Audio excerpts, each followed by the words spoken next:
و ناگاه بغض دختر افغان شکست، صدا کشید چون پرنده بال شکست، با بغض گلوگیر داغ شنیدی که مرد افغان از چوب بست، بلند کار فرو افتاد بی خبر از فامیل، در میان سیمان و بطون شده جزی از دیوار.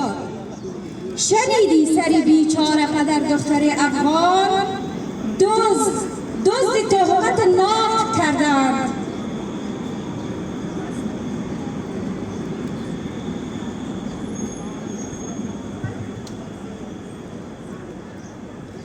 با دست بند پلیس او را سوی زندان بردند. با دست بند پلیس او را سوی زندان بردند.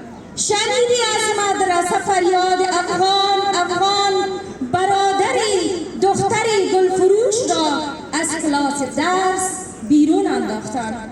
منم کارگر افغانستانی با گریز از جنگ، اسیر رنج و درد در این ملک مسافر، روزی به ستانه گرفتار، خستم از زندگی. بنویس به نام محترم که روزی ما ستون بی انصافی را خواهیم شکست، که روز ما ستون بی انصافی را خواهیم شکست.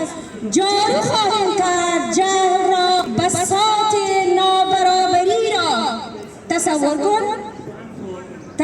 کن تصوری از رنج و درد ما، تصوری از فتح فردای ما. خودت بهتر میدانی که روزی همچون عقاب